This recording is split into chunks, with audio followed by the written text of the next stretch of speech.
Hello students, you are welcome to this online platform. आज हम class 10th का घनफल संख्याओं का घनफल ज्ञात करना सीखेंगे।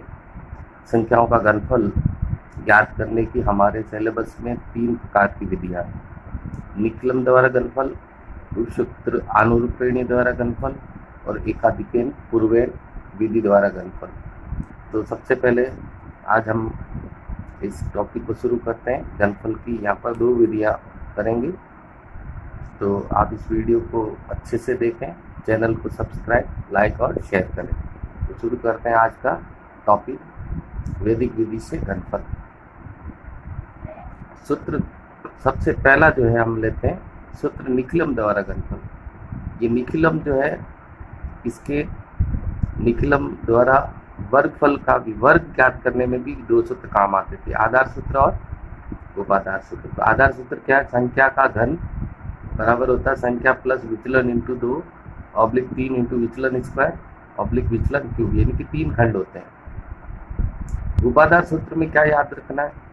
संख्या का घन संख्या प्लस विचलन इंटू 2 वाला ये जो पार्ट है, इसके साथ उपाधार अंक से गुणा होगा, उपाधार अंक का स्क्वायर से गुणा होगा। और जो दूसरा पार्ट है 3 इंटू विचलन स्क्वायर, वहाँ पर आपको उपाधार अंक से गुणा करना, और तीसरा पार्ट सेम रहेगा। यानी पहले और दूसरे जो खंड है उसमें आपको याद रखना, यहाँ उपाधार अंक का स्क्वायर आएगा और यहाँ उपाधार अंक आएगा। तो हम सबसे पहले हमें ये पता होना चाहिए कि आधार और उपाधार विधियाँ कब काम में लेते हैं। आपको पहले भी बता रखा, आधार सूत्र तब काम में लेते हैं जब संख्याएं आधार 10, 100, 1000 के आसपास की हो, बिल्कुल निकटता से हो। यानी ऐसी संख्या जो 10 के, 100 के और 1000 के आसपास की हो, तब हम कौन सा सूत्र काम में लेते हैं? आधार सूत्र। अन्यथा हम कौन सा सूत्र काम में लेंगे? उपाधार सूत्र। तो यहाँ पर बात करते हैं, जैसे 10 आधार 10 के आसपास का मतलब है 10 से 1 छोटी 9 हो सकती, 8 हो सकती, 7 हो सकती। इसी तरह 10 से बड़ी 11, 12, 13 ये हो सकती। इसी तरह 100 से कम 95 हो सकती, 96, 97, 98, और 100 से प्लस में 101, 102, 103, 104, 105। इसी प्रकार 1000 से कम 999, 997, 995, 994, और 1000 से बड़ी है तो 1000, 1001, 1002, 1004, 5 ऐसे। लेकिन अगर 700 है तो वो 1000 से बहुत दूर है, तो वो इस विधि आधार सूत्र से नहीं होगी, वो उपाधार सूत्र से होगी। 125 है, 125 है तो वो 100 से काफ़ी दूर है, तो उसको भी कौन से सूत्र से करेंगे? उपाधार सूत्र से। 55 है तो वो भी 10 से बहुत दूर है, तो उसको भी कौन से सूत्र से करेंगे? उपाधार सूत्र से। तो हम यहाँ उदाहरण देखते हैं। पहला उदाहरण है 97 का वर्ग। सबसे पहले तो हमें ये पता करना 97 किसके निकट होता है? 100 के निकट होता है। तो यहाँ पर हम आधार तो ले लेंगे कितना? 100। अपनी संख्या इस प्रश्न में कितनी है? वह है 97। अब यदि अपनी संख्या 100 से बड़ी है तो विचलन प्लस में आएगा, संख्या छोटी है तो विचलन कैसे निकालेंगे? आधार में से विचलन माइनस का 3 आया। तो हम अपने सूत्र का प्रयोग करते हैं। संख्या का घन बराबर होता है संख्या प्लस विचलन इंटू 2 ऑब्लिक 3 इंटू विचलन का स्क्वायर ऑब्लिक विचलन का क्यूब। संख्या कितनी थी? 97, उसका हम घन कर रहे हैं। तो यहाँ आ जाएगा आपके 97 प्लस विचलन -3 है इंटू 2 ऑब्लिक 3 इंटू विचलन -3 है उसका स्क्वायर, और यहाँ पर आ जाएगा विचलन का क्यूब। तो ये क्या सॉल्व करेंगे? 97 -3 का 2 से गुणा करते माइनस का 6 हो गया। यहाँ देखो 3 का स्क्वायर है, -3 का -3, 3 तिया 9, 9 तिया 27, ये प्लस 27 होगा, क्योंकि माइनस माइनस इंटू कर दें प्लस हो जाता है। लेकिन यहाँ देखो 3 को 3 बार गुणा करते, 3 के 9 9 की 27, लेकिन माइनस की घात 3 है, माइनस 3 बार गुणा होगा तो आंसर किस में आएगा? माइनस में। 97 में से 6 गया तो 91 बचेगा यहाँ पर, ये हो गया 27, यहाँ पर है माइनस के 27। देखो जब कभी भी किसी भी खंड में माइनस आता है तब क्या करते हैं, तब हमें आधार को याद करना है कि हमारा आधार कितना है। आधार 100 है तो इसको 100 में से घटा सकते हैं, यानी ये 100 कहाँ से लाएंगे, तो ये जो बीच वाला खंड है इसमें से एक कम कर लेंगे, एक माइनस कर देंगे, 27 की बजाय ये 26 ही रहेगा और एक इधर आ जाएगा, तो एक इधर आएगा, वो एक 100 लिखा जाएगा। यदि हम यहाँ से 2 कम करते हैं तो आधार 100 का है तो 200 इधर आएगा। यदि हमें यहाँ 3 कम करना पड़े तो 100 आधार है तो 300 आएगा। ये संख्या 27 ना होकर के 100 से बड़ी होती, 127 होती, तो हमें यहाँ 2 इधर लेने पड़ते, 2 इधर लेते तो कितना आता? 200। तो इसका अगला स्टेप 91/27 में से एक उधर भेज देना, तो कितना गया? 26 रहा, और एक इधर आएगा, वो कितना बन गया? 100 आधार के बराबर, -27। क्या बनेगा? 91/26 और 100 में से 27 गया तो कितना बचेगा? 73। अब ये भी ध्यान रखना कि आधार में कितने शून्य है? 2 शून्य है, तो आपको हर खंड में से 2 अंक लेने। अगर कहीं एक ही अंक है तो अपनी तरफ से यहाँ 0 ऐड करके फिर दोनों अंकों को साथ में लेना। और आधार में अगर एक ही 0 होता तो हमें एक एक अंक ही लेना, एक अंक यहाँ से लेंगे, फिर यानी इकाई अंक ले लेंगे, दाई का अंक आगे जाके जुड़ जाएगा, फिर वहाँ से भी इकाई का अंक, फिर दाई का अंक आगे जाके जुड़ जाएगा।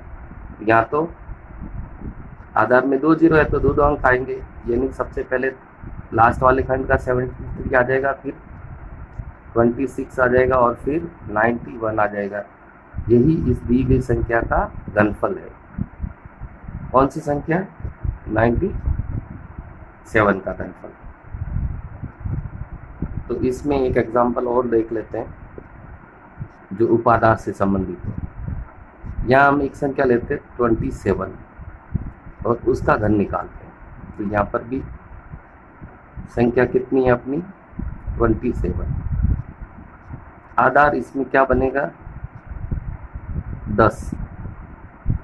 उपादार क्या बनेगा ये ध्यान रखना। उपादारांक ये कैसे डिसाइड करते हैं कि ये जो संख्या किस दहाई के निकट है, तो 30 के निकट है तो इसको अपन 30 मान करके, यानी कि उपादारांक 3 बनेगा। तो आधार 10 और 3 30 हो गया, 10 × 3 30 हो गया, 30 और संख्या 27, विचलन क्या हो जाएगा? माइनस में। कितना होगा? 30 माइनस, मतलब माइनस का 3 हो जाएगा, यानी 30 से छोटा है तो माइनस होगा, और 30 से बड़ा होता 32 होता तो विचलन 2 आता है। तो अपने यहाँ पर कौन सा सूत्र काम करेगा? उपादार सूत्र। तो क्या सूत्र क्या है? संख्या का घन बराबर उपादार अंक का स्क्वायर, ब्रैकेट में संख्या, प्लस विचलन × 2 ऑब्लिक उपादार अंक × 3 × विचलन स्क्वायर ऑब्लिक विचलन क्यूब। यहाँ पर ये एक्स्ट्रा है। उपादार अंक, उपादार सूत्र में पहले खंड में उपादार अंक का स्क्वायर काम आता है, दूसरे खंड में उपादार अंक काम आता है, बाकी सूत्र वही आपके आधार वाला है। इस संख्या को आधार से क्यों नहीं कर सकते? आपको पहले ही बता रखा है कि जो संख्या 10, 100 और 1000 के आसपास हो तो ही उसको हल करते हैं आधार सूत्र से, अन्यथा उपादार सूत्र से करेंगे। तो अपने पास संख्या थी 27, उसका घन निकाल दें। तो उपादार अंक अपने के पास कितना है? तो 3 का यहाँ क्या हो जाएगा? स्क्वायर। फिर संख्या कितनी? 27। विचलन कितना? माइनस का 3 × 2, ये माइनस का 3। यहाँ पर क्या आएगा? उपादार अंक 3 × 3 और विचलन कितना है? माइनस का 3, उसका स्क्वायर, और यहाँ पर हो जाएगा -3 का क्यूब। 3 का स्क्वायर करते 3 × 3, 3 × 9, ये हो जाएगा 27, 3 दूनी 6, माइनस का 6 हो जाएगा, ऑब्लिक ये देखो -3 का -3 से गुणा करते 3 तिया 9, और ये हो गया, ये भी 3 तिया 9, तो 9 का 9 से गुणा करेंगे 90 कितना बनेगा 81 81 ऑब्लिक 3 को 3 बार गुणा करते 27 आता, लेकिन माइनस चिन्ह है, वो 3 बार गुणा होगा तो आंसर किस में आएगा, माइनस में, माइनस का 27। क्या बनेगा यहाँ 9, 27 में 6 गया 21, यहाँ 81 और यहाँ पर बच गया माइनस का 27, ये हो जाएगा 189, 9 से इसको इंटू कर देंगे, ऑब्लिक 81 ऑब्लिक माइनस का 27। देखो जिस खंड में माइनस आता, अभी थोड़ी देर पहले ही चर्चा की थी, माइनस आता है तो उसको सॉल्व करना पड़ता है, किसको लेकर के, आधार को देख करके। आधार यहाँ पर कितना है 10, यदि मैं एक इधर लाता हूँ तो आधार के बराबर यानी 10 आएगा, तो 10 में 27 घटता नहीं है। 2 लाता हूँ तो 10 है तो 2 आएगा, तो इधर 20 हो जाएगा, 20 से भी घटता नहीं, तो इधर से कितना लाना पड़ेगा 3, 30 लाना पड़ेगा, तब 27 घटेगा। तो इसका अगला पद क्या हो जाएगा 189, 3 कम करते हैं, 3 कम करते तो इधर कितना बचेगा 78, यानी कि 3 जो है वो आपको इधर माइनस करना है, तो 78, तो इधर 3 कितना बन जाएगा 30, ये हो जाएगा 27। अब आपका घटता है 189, ये हो जाएगा 78, और इसमें से इसको घटाएंगे तो कितना बचेगा 30 में 27 3।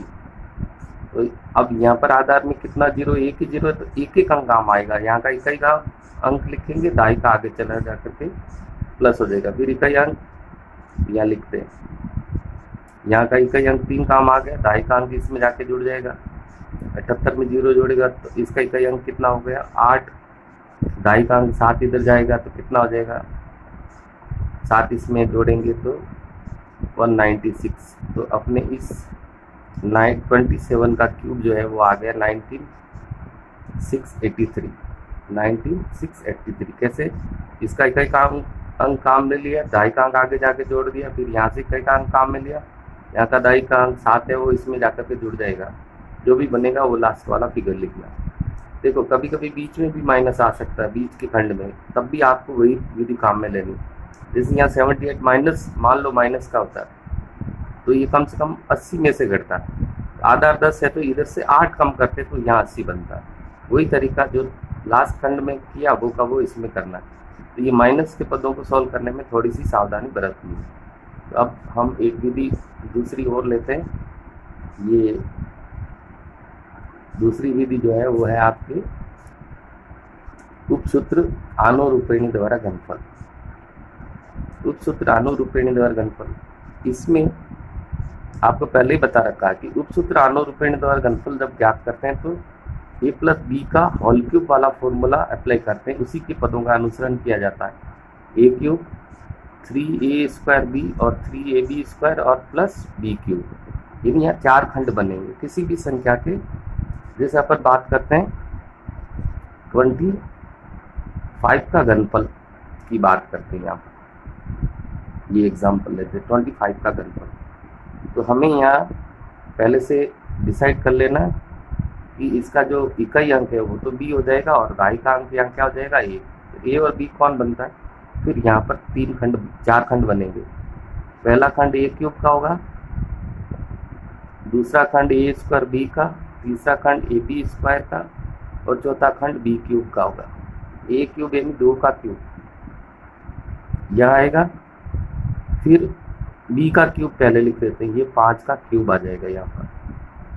इसमें क्या करना है, आगे जो 2 का क्यूब है वो 2 का स्क्वायर और उसके साथ b आएगा, b यानी 5। और यहाँ पर a की जगह 2 आएगा और b की जगह b का स्क्वायर यानी 5 का स्क्वायर आएगा। अब पहले अपन इसको सोल्व कर लेते हैं। ये हो गया 8, 2 दूनी 4, 4 दूनी 8, ये हो गया 2 दूनी 4, 4 पंजे 20, 55 25 दूना 50 और ये हो गया 125, 5 का क्यूब।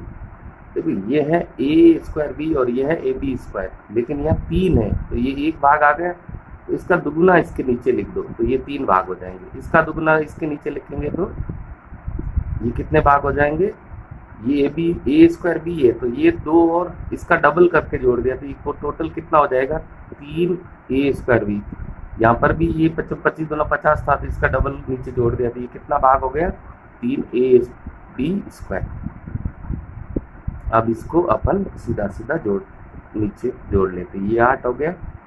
दूसरे खंड में ये कितना हो जाएगा, 60। तीसरे खंड में हो जाएगा 150 और अंतिम खंड में हो जाएगा 125। अब हमें क्या करना है, यहाँ पर इकाई अंक लेने हैं। यहाँ से हम कितना लेंगे, 5, तो ये 12 इसमें जाएगा, 162 बन गया। तो यहाँ से इकाई अंक 2 आएगा, 162 16 इधर गया, तो ये 60 में 16 जोड़ेंगे कितना बनेगा, 76। तो इसमें से इकाई अंक क्या आ जाएगा, 6, और 7 जो है ढाई का अंक आगे जाएगा, 8 में जुड़ जाएगा तो कितना हो जाएगा, 15। तो इस संख्या का 25 का घनफल कितना आ गया, 15625। आप चाहो तो एक एग्जाम्पल और ले लेते हैं, जैसे हम लेते हैं 42 का घनफल ले लेते हैं। तो उसमें पहला वही, दूसरा A square B, A B square, और तीसरा चौथा खंड हो जाएगा बी क्यूब। यहाँ पर पहले डिसाइड करना है कि ये ए की वैल्यू बनेगी और ये बी की वैल्यू, ए की जगह 4 और बी की जगह 2, तो यहाँ हो जाएगा 4 का क्यूब, और यहाँ पर हो जाएगा 2 का क्यूब। यहाँ ए की 2 पावर है, ए की 2 पावर यानी 4 की 2 पावर, और उसमें बी का गुणा है, बी का गुणा मतलब 2। यहाँ ए की 1 की पावर है, लेकिन बी की कितनी पावर है, 2, बी की पावर 2 हो जाएगी। 4 चौक 16, 16 चौके 64 हो जाएगा इसका। इसका हो जाएगा 4 चौक 16, 16 दूना 32, इसका हो गया 2 दूनी 4, 4 दूनी 4 चौक 16, और ये हो जाएगा 2 का क्यूब 8। अब हमें पहले पता है ये जो है कितने भाग चाहिए, ये अभी एक एक भाग ही है, हमें सूत्र के अनुसार कितने भाग चाहिए, 3 भाग। तो इसका दुगुना यहाँ लिख देते हैं, 32 का दुगुना 64 और 16 का दुगुना 32, और हम इसको क्या कर लेते हैं, जोड़ लेते हैं। ये तो 64 का 64 हो जाएगा, ये जोड़ते हैं तो देखो 6 96 हो गया, ये जोड़ते तो कितना हो गया 48, और ये जोड़ते हैं तो 8 का 8। अब इनमें से आपको क्या करना है, इकाई अंक का चयन करना है। इकाई अंक यानी यहाँ से तो एक ही था, फिर यहाँ का इकाई अंक 8 ले लेते हैं, 4 इसमें चला जाता, कितना हो गया 100 हो जाएगा, 96 और 4 100 का 0 आएगा, 10 बचेगा, 10 इसमें जाएगा, 64 और 10 कितने हो गए 74। तो 42 का घनफल जो है वो कितना आ जाएगा 74088। इस प्रकार से इन दोनों विधियों का आप अच्छा सा अभ्यास कीजिए। नेक्स्ट एकाधिकन पूर्व जो घनफल है वो अगले टॉपिक अगले वीडियो में आपको समझाएंगे। इसका अच्छा सा अभ्यास कीजिए। तब तक के लिए धन्यवाद।